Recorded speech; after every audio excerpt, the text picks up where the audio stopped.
So hi everyone, this is me Ritwik. कैसे हो आप सब लोग? I hope everyone is doing good. तो आज का ये वीडियो बहुत ही खास होने वाला है। आज स्पेसिफिकली अपन बिटसैट 2022 और 2023 वाले एस्पिरेंट्स के लिए बात करेंगे।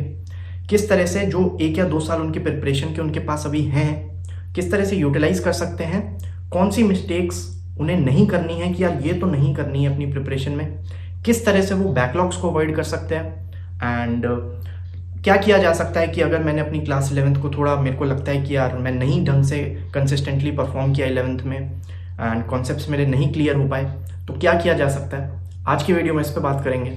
आई होप आप सबके लिए वीडियो हेल्पफुल होगा। So do let me know in the comment section अगर आपको वीडियो पसंद आती है एंड फ्यूचर में जो भी वीडियो चाहिए कमेंट करके ज़रूर बताना।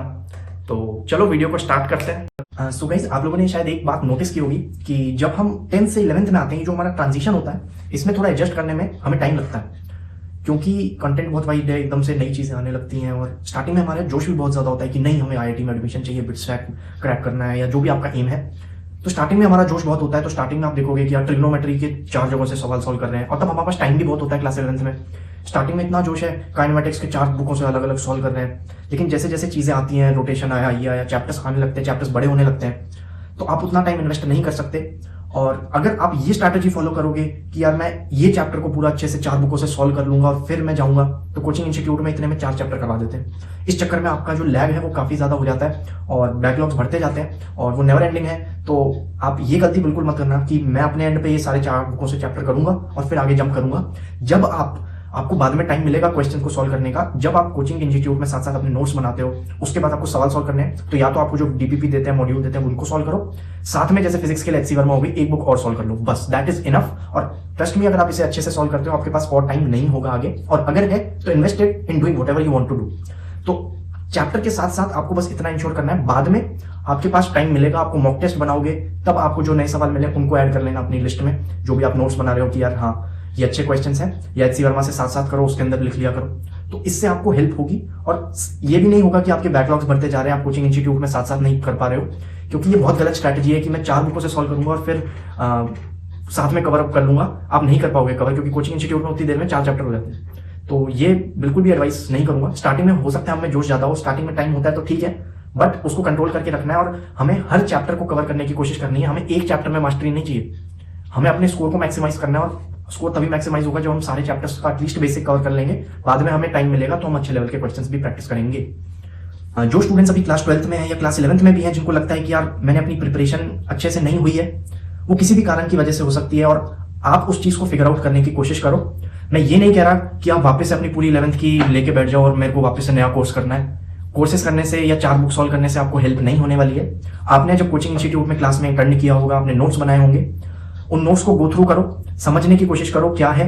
इट्स जस्ट बिकॉज कि अगर आपने कोचिंग इंस्टीट्यूट में उसे अटेंड किया था और आपने रिवीजन नहीं किया टाइम टू टाइम, इस वजह से आपको लगता है कि यार मेरी क्लास 11th वीक है, तो वो चीज सॉल्व हो सकती है और उसके लिए आपको कोई ऐसा कोर्स करने के लिए या कुछ भी यूट्यूब पर माथा मारने की जरूरत नहीं है। दैट इज माई एडवाइस कि आपने अगर नोट्स बनाए हुए उस नोट्स को पढ़ो, उसके बाद सवाल लगाओ, जो सवाल नहीं बनते टीचर से या फ्रेंड से पूछो।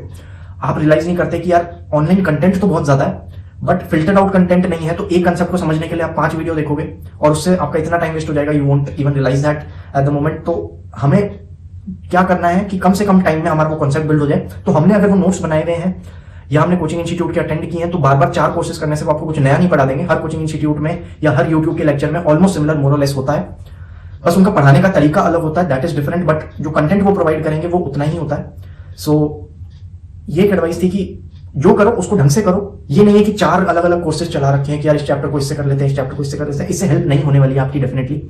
तो जो कर रहे हो वो ढंग से करो और क्लास 11th के जो भी बैकलॉग्स आपके बचे हैं, अगर आपने उनके नोट्स वगैरह बनाए हैं तो उनको वापस से गो थ्रू करो जब भी टाइम मिले आपको। क्लास 12th का मैं ये नहीं कहूंगा कि क्लास 12th के सिलेबस से कॉम्प्रोमाइज करो कि यार मैं छुट्टी लेके करूंगा, ऐसा बिल्कुल नहीं करना है। जब भी आपको संडे पे या जब भी आपकी क्लासेस ऑफ रहे, आपको टाइम मिले तब उसे करो, टाइम निकालने की कोशिश करो और सेल्फ स्टडी को टाइम दो। सेल्फ स्टडी से ही होगा। आप अभी एक कोर्स देख लोगे लेकिन फिर अगर उसको रिवाइज नहीं करोगे तो बाद में आपका फिर से आपको लगेगा यार मेरा तो चैप्टर वीक है। प्रैक्टिस आपको करनी पड़ेगी, हाथ से सवाल सॉल्व करने पड़ेंगे, एग्जाम में आपको ही सवाल सॉल्व करना है। सो सेल्फ स्टडी को टाइम दो, बेसिकली पॉइंट ये है।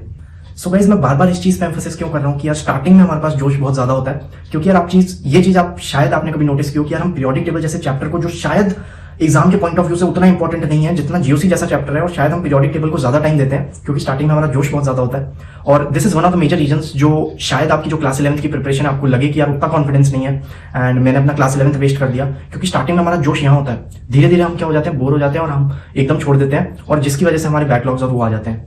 तो हमें क्या करना है, हम कंसिस्टेंटली एफर्ट्स पुट इन करने हैं, कंसिस्टेंटली हार्डवर्क करना है, रेगुलर रहना है, जितना क्लास में कोचिंग हो रहा है उसको रिवाइज करेंगे और साथ में 1 या 2 बुक जो मैंने बताई उनको सॉल्व करेंगे। ये होना चाहिए। रादर देन स्टूडेंट्स क्या करते हैं, बहुत ज्यादा टाइम उसको दे देंगे लेकिन जीओसी जैसे चैप्टर को जिसपे पूरी ऑर्गेनिक रहनी है उसको टाइम नहीं देते हैं। तो this is one of the major reasons. और जो क्लास 11th में अभी करंटली है, प्लीज ये गलती मत करना। अगर आपने कर दी है तो शायद क्लास 12th में ये गलती मत करना, क्योंकि इसकी वजह से आपकी प्रिपरेशन का जो स्कोर है वो इम्पैक्ट होगा एंड शायद आप रियलाइज नहीं करते हो इस बात को। तो इस पर थोड़ा सोचना एंड फिगर आउट करने की कोशिश करना, you will get it. So guys, I have a piece of advice for aspirants who are currently in their class 11th or class 12th कि अगर आप बहुत अच्छे स्कोर का एम कर रहे हो, फॉर एग्जांपल 380 प्लस, 390 प्लस या 400 प्लस, आप कहोगे कि यार सभी अच्छे स्कोर का एम करते हैं 380 प्लस का, तो आपको पता होगा आपकी लेवल ऑफ प्रिपरेशन क्या है। अगर आपके 5 चैप्टर बैकलॉग में अभी पड़े हैं तो शायद मैं अभी आपको नहीं बोलूंगा, ये एडवाइस जो मैं अभी दूंगा ये शायद आपके लिए नहीं है। जब आपके बैकलॉग्स खत्म हो जाए, आपके सारे जो जितने चैप्टर्स हैं आप साथ साथ चल रहे हो अपने कोचिंग में भी, उन लोगों के लिए पीस ऑफ एडवाइस है कि डू ट्राई अपनी प्रिपरेशन में जब भी आप चैप्टर कंप्लीट करते हो, आपने for example BITSAT level question solve किए, JEE main level question solve किए, तो कुछ क्वेश्चन जेईई एडवांस लेवल के जरूर ट्राई करना। ये शायद मैं ये नहीं कह रहा कि बिटसाइट में 380 प्लस 390 प्लस लाने के लिए आपको जेईई एडवांस लेवल क्वेश्चंस जरूरी है करने सॉल्व, बट अगर आप उसे सॉल्व करोगे तो आपको जो कंसेप्ट क्लैरिटी मिलेगी, आपको जो इंसाइट्स मिलेंगे उस चैप्टर के एंड आपका कॉन्फिडेंस बढ़ेगा, आपको कंसेप्ट क्लैरिटी जो मिलेगी ना, वो शायद आपको वो 10% या 20% क्वेश्चंस में नए सवाल जो आएंगे एक बिटसाइट के एग्जाम में, उन क्वेश्चंस का नंबर बहुत कम होता है, बट अगर आप एक अच्छे स्कोर के लिए एम कर रहे हो तो शायद वो मैटर करते हैं और वही डिफरेंस लाया करता है। वरना आप 380 प्लस, 350 प्लस, 360 प्लस आराम से ला सकते हो, बट वो 380 प्लस, 390 प्लस, 400 प्लस के ब्रैकेट में आने के लिए वो कुछ अच्छे क्वेश्चंस प्रैक्टिस करे हुए हों तो फायदा होता है बिटसाइट के एग्जाम में नया सवाल बनाने में। और कुछ क्वेश्चंस होते हैं जो कि थोड़े ट्रिकी होते हैं, मैं ये नहीं कहूंगा कि जेईई एडवांस लेवल जैसे क्वेश्चंस आते हैं, बट वो प्रैक्टिस करने से आपकी कंसेप्ट क्लैरिटी आपको चैप्टर की आ जाती है, ताकि नया सवाल कुछ भी थोड़ा सा वो वेरिएशन लाके पूछ देगा, लैंग्वेज चेंज कर देगा, थोड़ा फंसाने की कोशिश करेगा, तो आपको वो चीज चमक जाए, तो उनमें हेल्प होती है। और ये एडवाइस सिर्फ उन एस्पिरेंट्स के लिए जो भी क्लास 11th और क्लास 12th में है और जिनके पास अभी टाइम है, और जो 11th और 12th में उनके पास अभी टाइम है। मैं ये नहीं कह रहा कि आपके 5 चैप्टर बैकलॉग में पड़े और आप जेईई एडवांस के जो चैप्टर्स पढ़ लिए उनके साथ स्टार्ट कर लो। बिटसाइट में जो आपको पता है कि सिलेबस में वो एग्जॉस्टिव रहता है, वो हर चैप्टर से क्वेश्चन पूछने की कोशिश करता है, वो हर चैप्टर से आपके कॉन्सेप्ट टेस्ट करने की कोशिश करता है कि एटलीस्ट आपने वो चैप्टर पढ़ा हुआ है, वो ये भी टेस्ट करता है, क्योंकि कुछ क्वेश्चंस फॉर्मूला बेस्ड रहते हैं, तो अपन को सारे चैप्टर्स तो कवर करने हैं। तो ऐसा नहीं है कि आप 5 चैप्टर छोड़ के जेईई एडवांस लेवल के क्वेश्चंस प्रैक्टिस कर रहे हो जो चैप्टर आपने पढ़ लिए। ये एडवाइस बिल्कुल नहीं कर रहा। अगर आपने बेसिक कॉन्सेप्ट्स अपने क्लियर कर लिए हैं, आपको लगता है कि मेरे पास टाइम है, मुझे कुछ क्वेश्चंस प्रैक्टिस करने हैं, तो do try some JEE level questions, JEE main level हो चाहे जेईई एडवांस लेवल हो। जेईई मेन लेवल के तो ट्राई करने ही है, मतलब बिटसाइट और जेईई मेन में तो बहुत ज्यादा डिफरेंस नहीं है, ये मान के चलो। आप एग्जाम में जाओगे तो आपको पता चल जाएगा। हाँ, थोड़ा सा इजियर साइड पे रहता है बिटसाइट का पेपर, क्योंकि फॉर्मुला बेस्ड क्वेश्चंस का नंबर ज्यादा रहता है बिटसाइट में as compare to JEE mains, but JEE main के क्वेश्चंस तो हमें प्रैक्टिस करने हैं, ये आप मान के चलो।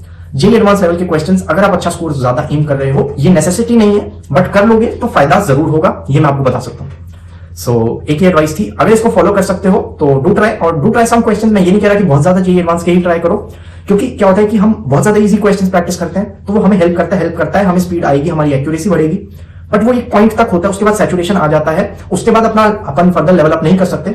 तो अपन को कुछ अच्छे क्वेश्चंस प्रैक्टिस करने पड़ेंगे जिससे हमें कॉन्सेप्ट क्लैरिटी ज्यादा आए, तो नया सवाल बनाने में आसानी हो। तो प्लीज ये एडवाइस है तो आप फॉलो कर सकते हैं। सो गाइज, यहाँ बैठकर शायद बोलना उतना आसान है, बट एक्चुअल में चीजें अकम्प्लिश करना, I know it is difficult and I completely understand that because I have been an aspirant, और मुझे पता है कि यार एस्पिरेंट्स किन चीज़ों के गो थ्रू हो रहे होते हैं, तो काफ़ी सारे डाउट्स रहते हैं मन में, but it is natural for everyone to have those doubts. और मैं बस आपको यही कहूँगा कि जो भी मैंने वीडियो में पॉइंट्स डिस्कस किए हैं उन चीज़ों पे गौर करना and try to avoid these mistakes and just trust the process and just keep working hard and just stay motivated. चीज़ें होंगी, एफर्ट्स डालोगे, कंसिस्टेंट डालोगे, रेगुलर रहोगे तो चीज़ें होंगी और डेफिनेटली आपको रिजल्ट्स दिखने लगेंगे थोड़े टाइम में। सो ठीक है, मतलब सिचुएशन सबके लिए है, ये जो पैंडेमिक सिचुएशन है सबके लिए है, एंड शायद हमारे टाइम पे हम कोचिंग इंस्टीट्यूट में जाते थे, अपने फ्रेंड्स के साथ इंटरेक्ट करते थे, थोड़ा चेंज हो जाता था, क्योंकि जो क्लास 11th और क्लास 12th होता है थोड़ा मोनोटोनस सा हो जाता है एंड रूटीन थोड़ा बोरिंग हो जाता है। इस चक्कर में काफ़ी एस्पिरेंट्स बोर हो जाते हैं अपनी प्रिपरेशन में और मतलब छोड़ देते हैं कि यार नहीं होगा। तो इन सब को मत सोचो, एंड बाद में बिगर पिक्चर आप देखोगे तो ये मैटर भी नहीं करता है। जस्ट अपने पूरे एफर्ट्स डालो, बाद में बिल्कुल ये नहीं लगना चाहिए कि यार थोड़े से एफर्ट्स और डाल लेता शायद इससे अच्छा कॉलेज में होता। तो बाद में ये नहीं लगना चाहिए, बाकी एफर्ट्स डालते रहो एंड अच्छा स्कोर आ जाएगा। तो ऐसे ही वीडियोस आपके लिए लाता रहूँगा। होप आपके लिए वीडियो हेल्पफुल होगा। तो मिलते हैं नेक्स्ट वीडियो में। टिल देन स्टे ट्यून्ड, चंगा फिर।